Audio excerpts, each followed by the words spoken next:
Excelso Deus e bom Pai, louvado seja o teu santo e exaltado nome. Em toda a terra e céu, todo ser que respire, louva ao Senhor.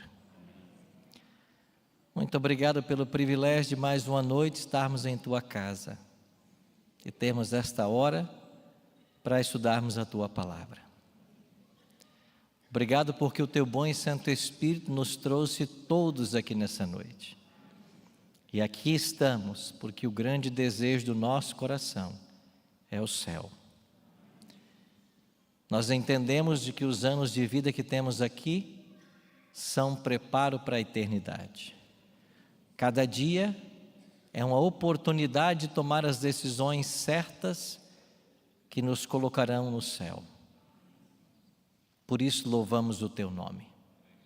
Nessa noite tua palavra será aberta mais uma vez e nós dependemos completamente do teu Espírito para compreender o que ela deseja nos ensinar.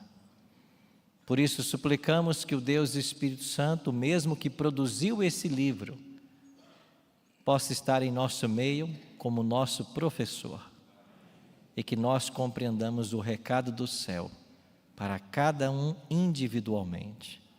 É a nossa oração, em nome de Jesus. Amém. Muito obrigado a você que deixou sua casa e veio até esta igreja para juntos estudarmos a palavra de Deus e avançarmos nessa semana especial chamada A Verdade Revelada.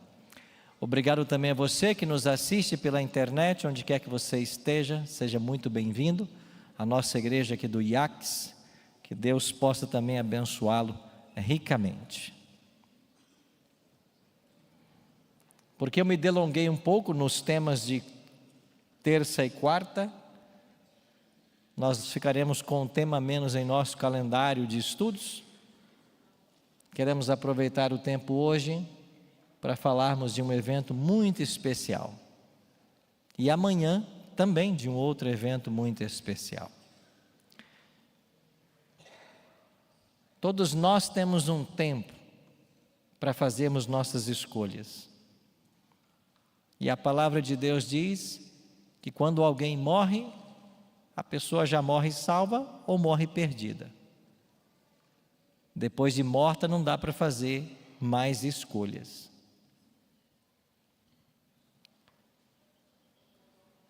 Mas além da morte, existe um outro evento que também define a salvação ou a perdição de alguém.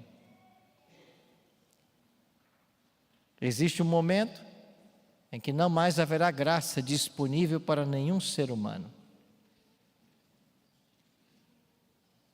Chamamos isso o fechamento da porta da graça.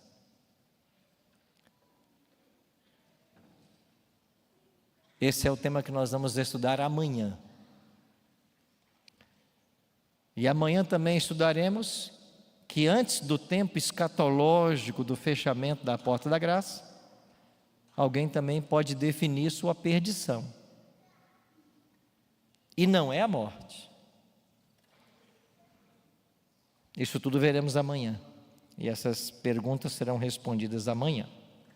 Esperamos você às 8 da noite. A nossa última noite. E depois, no sábado pela manhã, nós concluiremos nossa semana.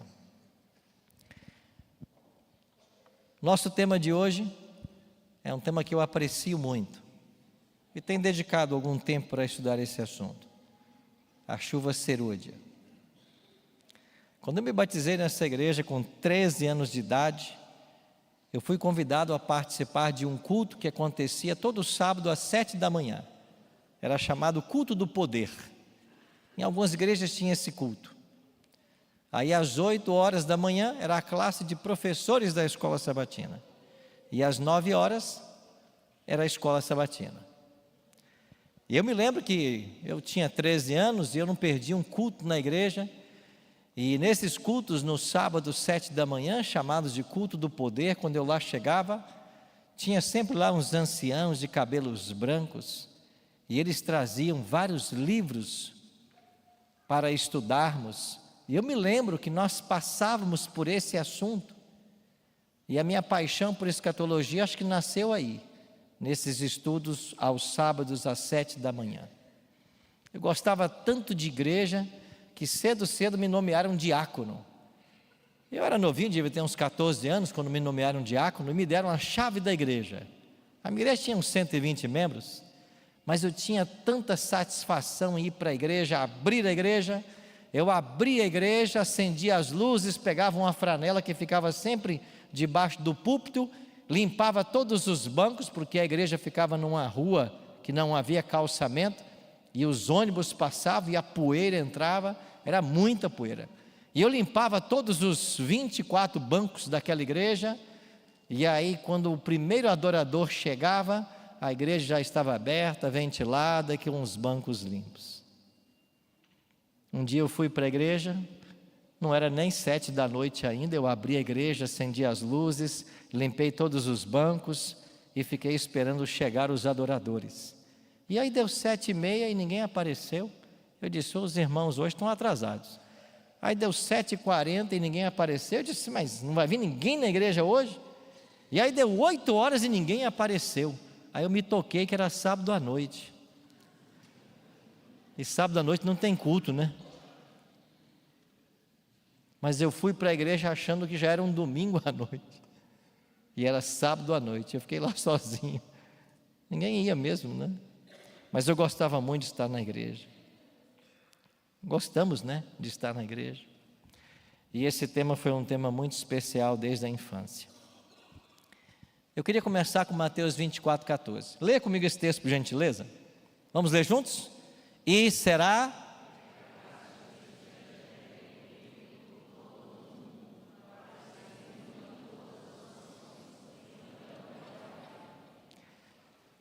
Jesus deu muitos sinais em Mateus 24 e Lucas 21. Sinais no sol, na lua, nas estrelas, angústia entre as nações, guerras, rumores de guerras, epidemias, pandemias. Mas aqui está o sinal definitivo para que Jesus volte. Em Mateus 24:14, Jesus está fazendo uma afirmação: e será pregado o Evangelho. O Evangelho vai ser pregado. E que evangelho é esse que tem que ser pregado? É aquele evangelho de Apocalipse 14, 6 a 12, as 3 mensagens angélicas. É esse evangelho eterno que tem que ser pregado. E Jesus está dizendo, ele vai ser pregado. E quando ele for pregado, então virá o fim. Então o fim não acontecerá enquanto o evangelho não atingir a última criatura sobre a face da terra. E quando nós olhamos para os índices de crescimento da Igreja Adventista Mundial, quando nós olhamos para o crescimento populacional, quando nós olhamos para as diferentes culturas, subculturas, o desafio de línguas, o crescimento de religiões orientais, nós percebemos o tamanho do desafio de pregar o Evangelho para o mundo inteiro. E eu queria afirmar para você, sem medo de errar nessa noite, que a única esperança da Igreja Adventista cumprir essa missão repousa na chuva serôdia. A única esperança. Se no capítulo 10 de Apocalipse, que estudamos sábado passado, nós encontramos nossa identidade como igreja profética, se no capítulo 14 nós encontramos a mensagem que nós temos que pregar como igreja profética, é no capítulo 18 que nós encontramos a estratégia que Deus vai usar para concluir a pregação do Evangelho. E lá em Apocalipse 18, nós iremos ler hoje, um anjo forte, poderoso desce do céu. E quando ele desce, a terra inteira se ilumina com sua glória. Esse anjo é a obra da chuva serôdia. O profeta Joel, o profeta Zacarias, são conhecidos como os profetas do Espírito. Eles quem falaram do Espírito lá nos dias do Antigo Testamento. E Joel, por inspiração divina, assim escreveu: e acontecerá depois que derramarei o meu Espírito sobre toda a carne, vossos filhos e vossas filhas profetizarão, vossos velhos sonharão e vossos jovens terão visões. Deus prometeu derramar o seu Espírito.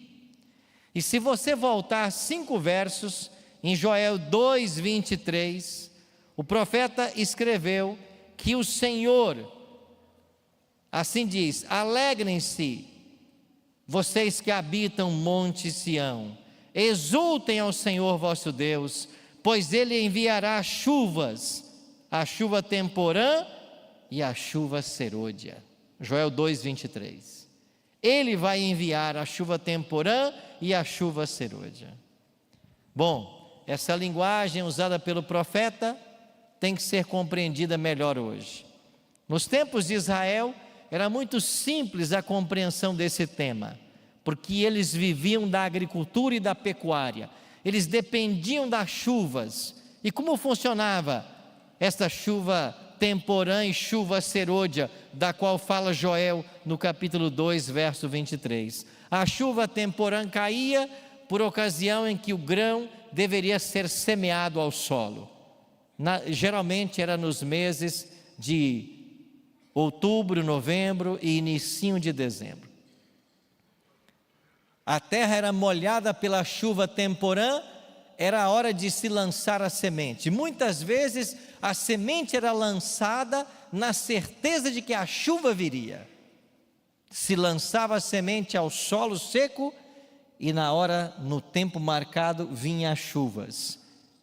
E então a semente ganhava força para germinar e a planta nascia. E quando chegava nos meses de março e abril do ano seguinte, era o tempo da chuva serôdia. E a chuva serôdia vinha para dar força à planta para maturar o grão. E uma vez o grão maturado, a colheita podia ser realizada. Esse ciclo anual era conhecido por todos que habitavam ali a região da Palestina. E Deus inspirou o profeta Joel a considerar estas chuvas como obras do Espírito. Então Deus derramaria a chuva temporã e Deus derramaria também a chuva serôdia. Quando é que a temporã foi derramada? O livro de Atos capítulo 2 responde: assim escreveu Lucas: ao cumprir-se o dia de Pentecostes, estavam todos reunidos no mesmo lugar. De repente veio do céu um som, como de um vento impetuoso, e encheu toda a casa onde estavam assentados. E apareceram distribuídas entre eles línguas como de fogo, e pousou uma sobre cada um deles.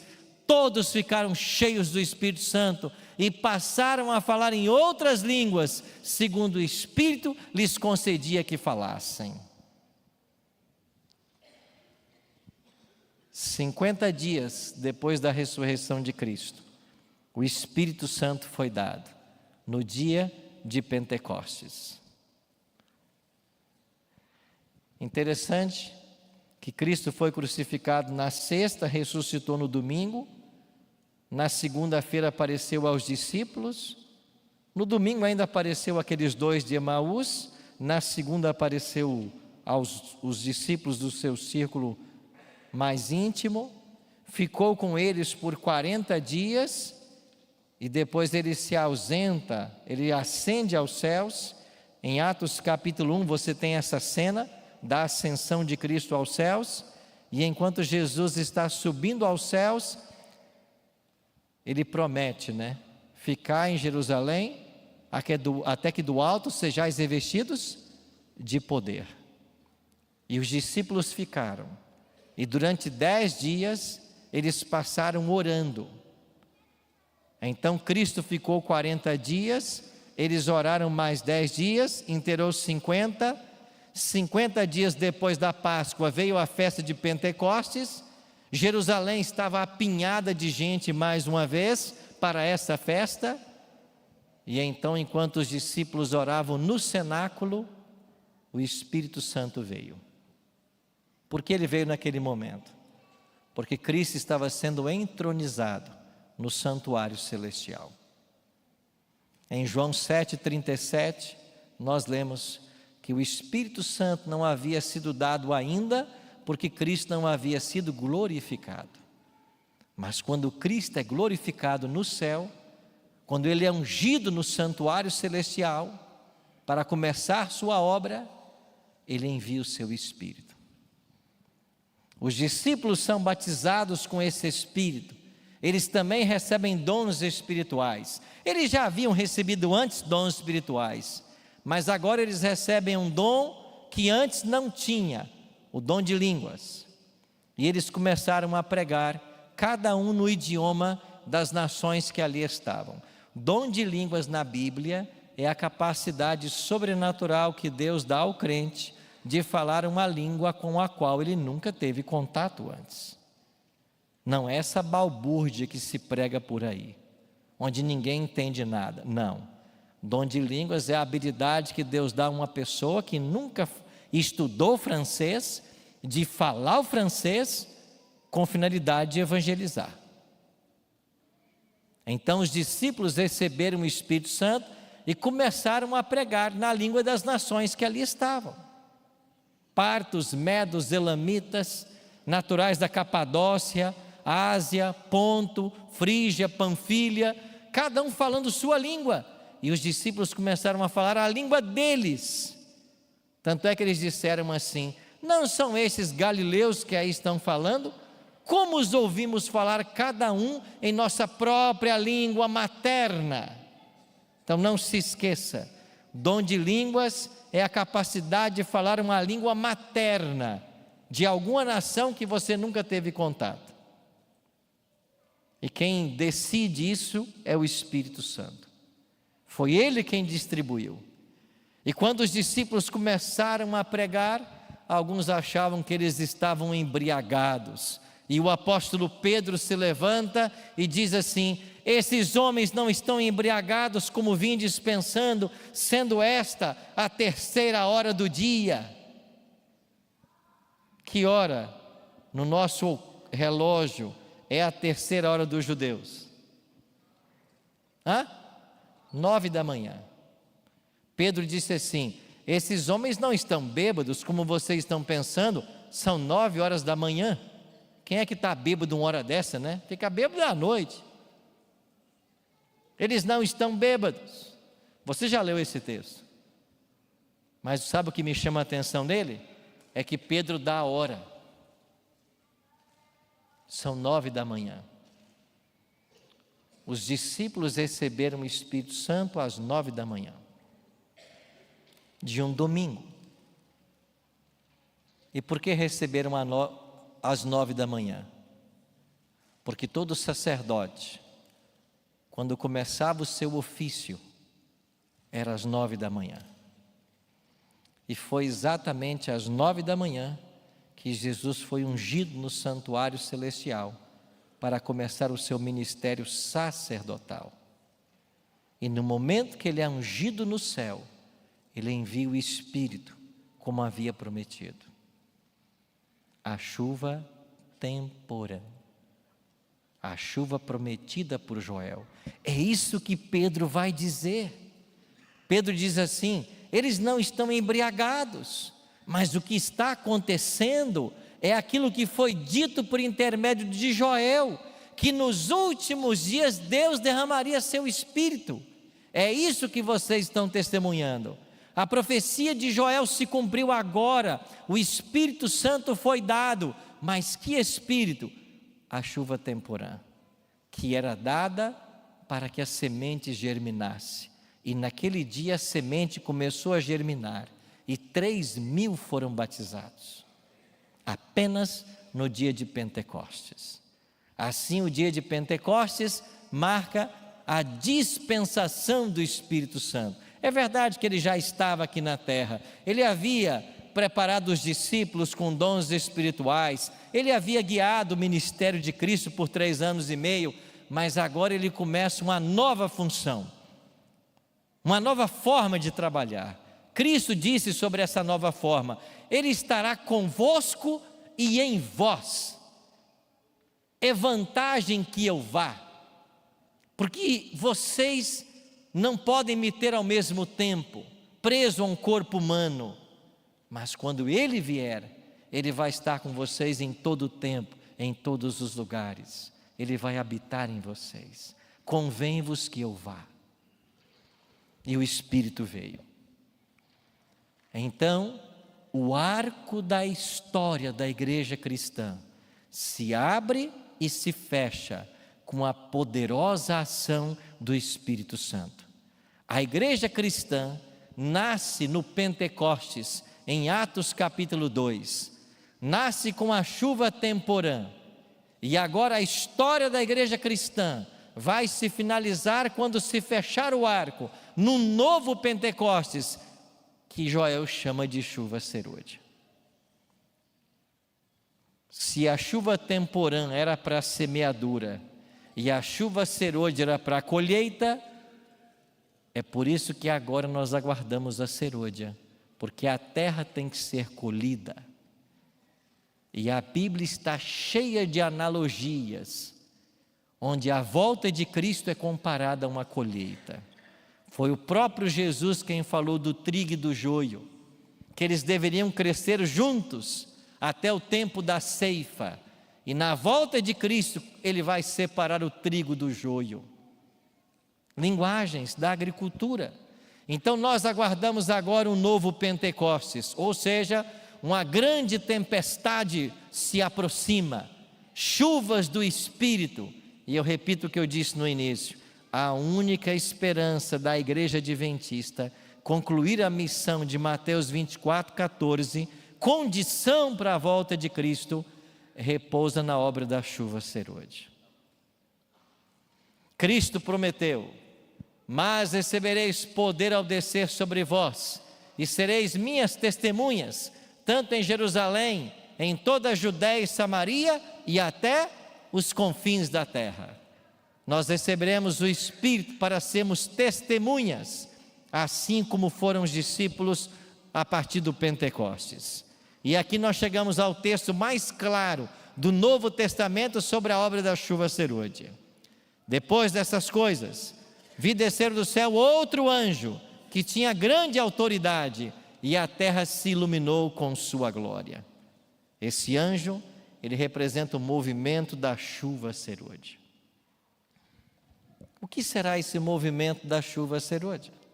Será a capacitação que o Espírito dará para que nós preguemos o Evangelho eterno, para que as pessoas tenham uma oportunidade de escolher de que lado elas ficarão. E o Evangelho eterno está contido nas 3 mensagens angélicas. E eu disse que as 3 mensagens estão em Apocalipse 14, 6 a 12. Você já leu essas mensagens? O primeiro anjo diz: temei a Deus, dai-lhe glória, pois chegada a hora do seu juízo, adorai aquele que fez os céus, a terra, o mar e as fontes das águas. Ou seja, o primeiro anjo anuncia 2 doutrinas. O juízo já começou, e a norma do juízo é a lei, e dentro da lei o sábado. É a mensagem do primeiro anjo. Segundo anjo, 14:8 de Apocalipse, caiu a grande Babilônia. O que significa anunciar a queda de Babilônia? É pregarmos a verdade, porque quando a verdade é pregada, o erro cai por terra. Nós não temos que gastar tempo com o erro, gaste tempo pregando a verdade.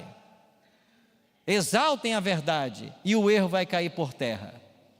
Babilônia cairá quando nós exaltarmos as verdades, e o vinho dela será denunciado.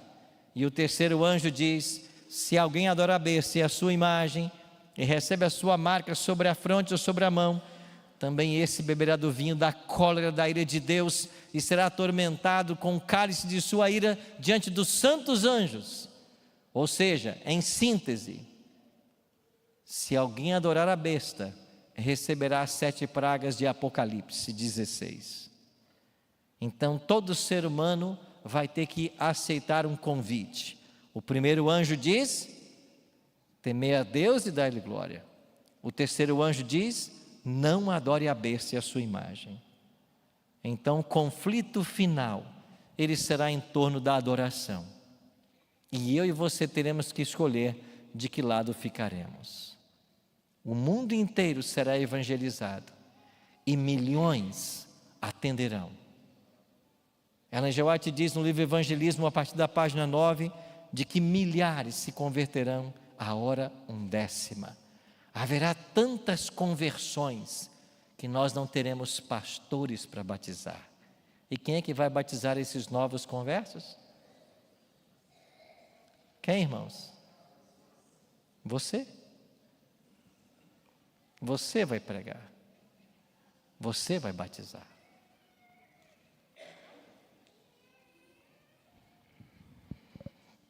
E quando chegar esse momento em que Deus derramar a chuva serôdia, capacitar seu povo a pregar as 3 mensagens, chegará então a época da colheita. E no mesmo capítulo 14 de Apocalipse, assim que termina a pregação das 3 mensagens, João tem uma nova visão. E João viu assim: olhei e eis uma nuvem branca, e sentado sobre a nuvem, um semelhante a filho do homem, tendo na cabeça uma coroa, e na mão ele tem o quê? Uma foice afiada. Quem é esse que está nas nuvens? É Jesus, o filho do homem. Outro anjo sai do santuário gritando em grande voz para aquele que se achava sentado sobre a nuvem: toma a tua foice e faz o quê? Ceifa, pois chegou a hora de ceifar, visto que a seara da terra já amadureceu. Por que a terra amadureceu? Por que a seara está pronta para a colheita? Porque veio a segunda chuva, porque veio a chuva serôdia. O grão agora está maduro, e Jesus pode passar a sua foice e fazer a colheita. E sabe como que será a colheita? Jesus vai reunir o trigo para o celeiro, que é o céu, e vai reunir o joio para ser queimado, que é o fogo eterno. E assim a humanidade será dividida entre 2 grupos. Nossa única esperança repousa na obra da chuva serôdia. Por quê? Porque quando as bestas se unirem, e nós vimos isso anteontem e ontem, quando elas se unirem, como ato final desse ecumenismo, o próprio Satanás vai tentar imitar a volta de Jesus. Ele vai colocar os seus pés nessa terra. Ele vai abençoar os guardadores do domingo. Ele vai ensinar como Jesus ensinava. E ele fará sinais e maravilhas. E as multidões se dobrarão diante desse falso Cristo.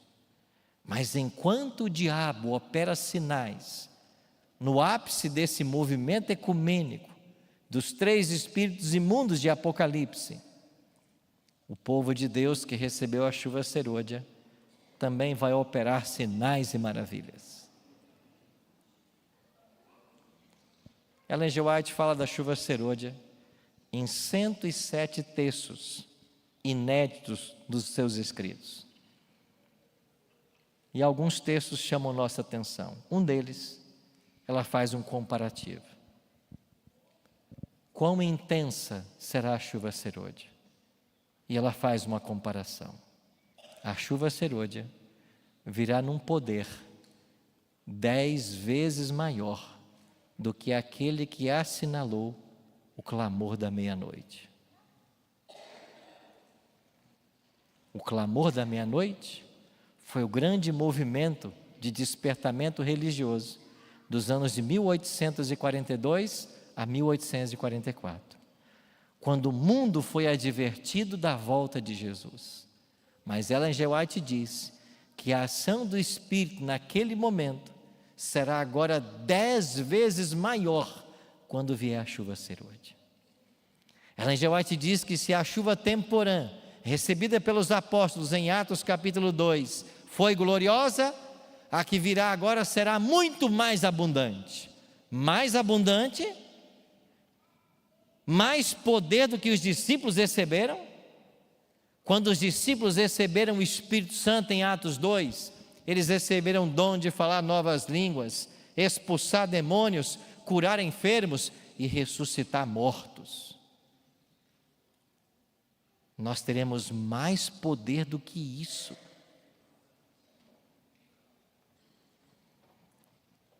Você está pronto para receber esse poder? Pregar em outras línguas? Curar os enfermos? Expulsar demônios? Ressuscitar mortos? Pois nós receberemos poder para isso. Nós receberemos. Todo aquele que se preparar vai receber. E Ellen G. White tem um outro texto que me chama muita atenção, onde ela diz assim: se a nossa única esperança repousa no Espírito Santo, na chuva serôdia, por que não falamos mais sobre Ele? Por que não estudamos mais sobre Ele? Por que não mais oramos sobre Ele? E muitas vezes desconhecemos tanto o Espírito, como aqueles discípulos de Atos 19. Quando Paulo pergunta: vocês receberam o Espírito Santo quando foram batizados? A resposta dos discípulos foi: nós nem mesmo ouvimos que existe o Espírito Santo.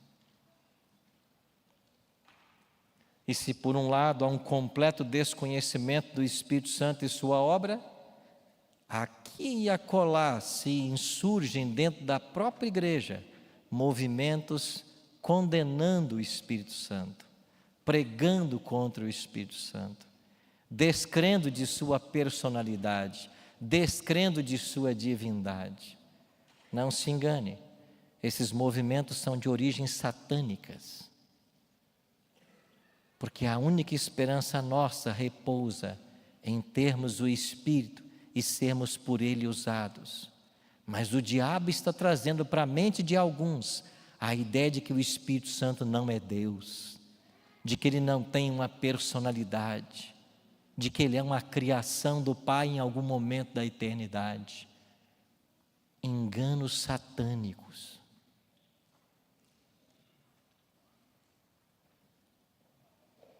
E sabe qual é a boa notícia? Já podemos sentir as gotas da chuva serôdia. O Espírito tem pressa. E Ele tem atuado para que as pessoas conheçam a verdade. Sabe por quê? Porque a palavra de Deus diz que quando Ele vier, muitos se converterão. Quais as condições que eu preciso preencher para receber essa chuva? Eu vou mencionar apenas 3 delas. Primeiro, você tem que orar pelo Espírito. O profeta disse: pedi ao Senhor chuva no tempo das chuvas serôdias. Ao Senhor, que faz as nuvens de chuva, dá aos homens aguaceiros e a cada um erva no campo. Primeira condição, pedir. Quem não ora pelo Espírito Santo, quem não ora pelo batismo do Espírito Santo, nunca será batizado, nunca terá o Espírito Santo. Eu, todas as vezes que estudava esse tema, eu chegava num personagem da Bíblia e eu tinha uma grande, eu não vou dizer, essa palavra não é muito boa, mas é que eu acho, uma revolta interna, quando eu estudava o caso de João Batista. E por que eu me senti um pouco revoltado? Porque a Bíblia diz que João Batista era um homem cheio do Espírito Santo desde quando? O ventre materno. E quando eu li isso na Bíblia, eu pensava: mas como que é isso? João Batista era cheio do Espírito Santo desde o ventre materno? Mas isso é injustiça? Eu não tenho esse Espírito desde o ventre? Eu acho que não. Não é privilegiar alguns e outros não? Esse era o meu incômodo com Deus. Até que um dia, estudando um pouquinho mais, eu cheguei num texto da Bíblia que abriu meus olhos. O texto que diz que o pai de João Batista era um homem cheio do Espírito. quando eu entendi que o pai de João Batista era um homem cheio do Espírito, por isso, quando o filho ainda estava no ventre, ele já era cheio do Espírito. E quando eu li esse texto, eu fiquei pensando, por que nossos filhos não são cheios do Espírito? Porque nós não somos.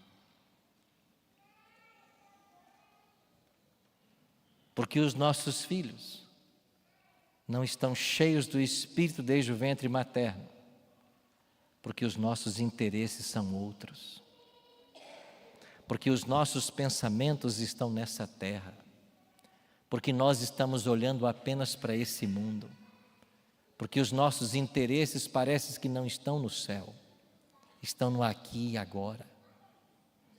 Esse é o nosso problema. E enquanto nós não abrirmos mão de tudo, enquanto o céu não for o nosso único anelo, enquanto o nosso maior desejo não for conquistar a vida eterna, nós não teremos esse Espírito. Porque o Espírito não pode vir para um coração dividido. Mas quando nós nos entregarmos completamente e formos cheios desse Espírito, os nossos filhos também serão. Porque nós reproduzimos nos filhos nossos defeitos, mas também nossas virtudes. A nossa primeira tarefa como cristão é buscar pelo batismo diário do Espírito. Todos os dias quando acordamos. É a nossa primeira tarefa.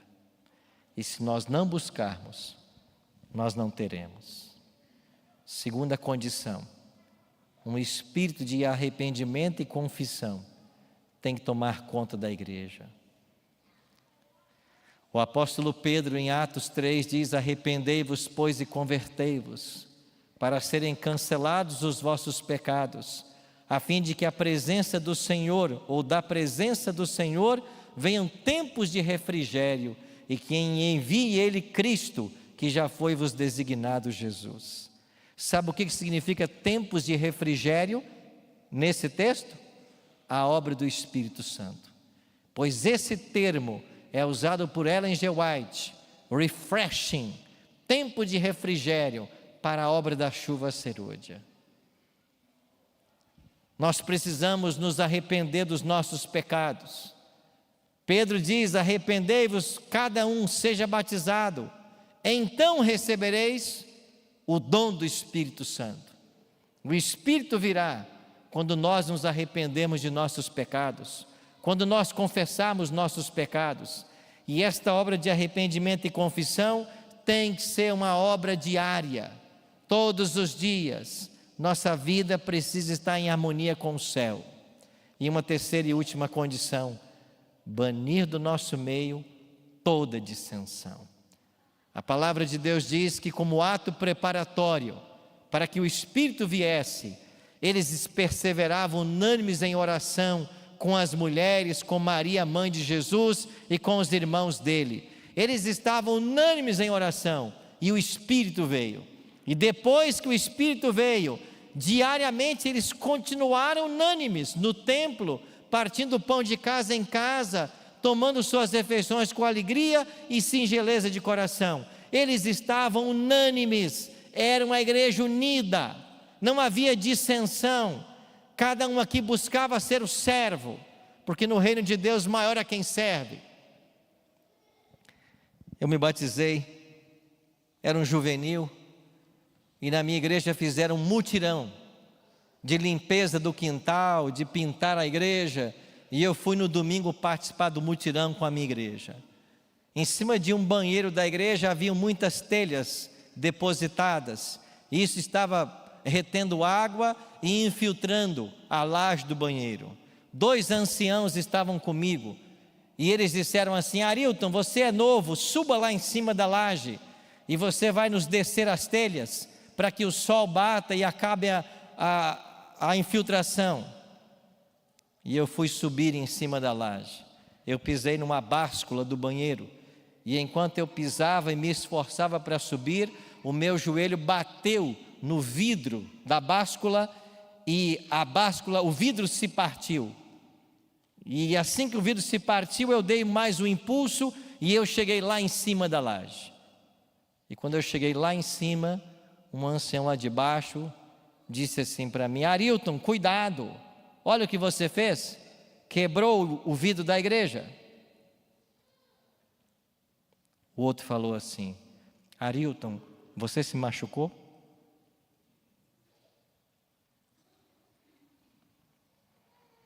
Naquele dia, eu descobri que dentro dessa igreja, você vai lidar sempre com dois tipos de pessoas.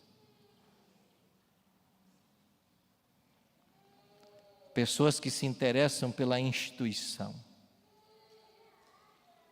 pelas aparências, pelos cargos, pela forma, e não estão nem aí para as pessoas. Mas você também tem gente que se interessa pelas pessoas, que entendem que o bem mais precioso que essa igreja tem são as pessoas, são os membros, e não seus patrimônios, não seus cargos, não suas posições. Eu já vi muito ancião brigar pelo poder, mas eu já vi muito ancião totalmente consagrado a Deus, que não importava se o nome dele estava na lista ou não, eles continuavam sendo as mesmas pessoas, os mesmos líderes. Os maiores cristãos que eu conheci em 30 anos de ministério, muitos deles foram os meus diáconos. Pessoas simples, mas que eram os primeiros a chegar na igreja e os últimos a saírem, todos os cultos.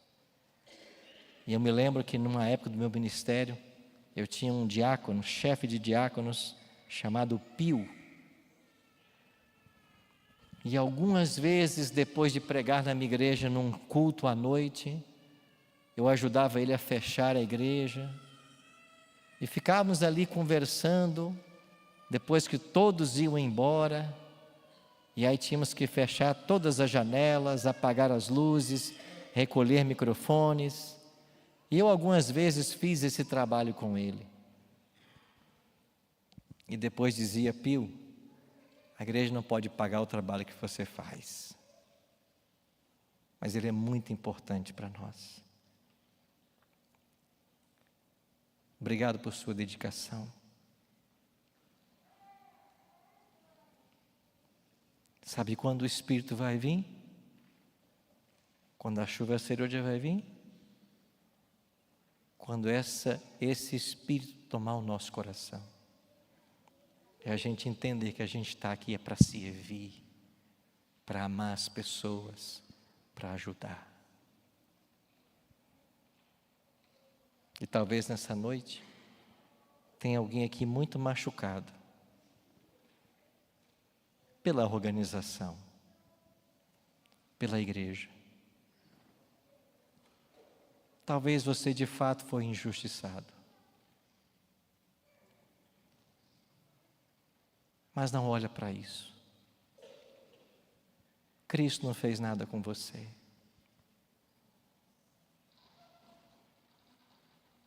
Você precisa ter o coração de uma criança. Você precisa ter um coração como o Alifer, que vai entrar no tanque batismal agora, mais o pastor Wagner. Eu conversei com o Alifer há poucos instantes. O Alifer tem 10 anos. Ele é um desbravador dessa igreja.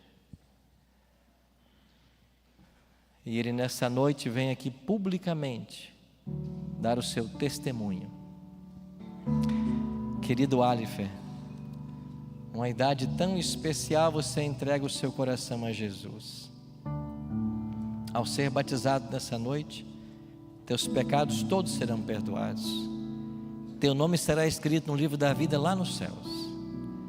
Que você use sua juventude, seus talentos, para ser um servo nessa igreja, para abençoar a vida de outros, para ajudar também na proclamação do Evangelho.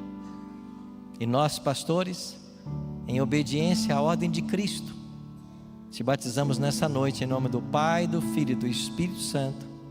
Amém.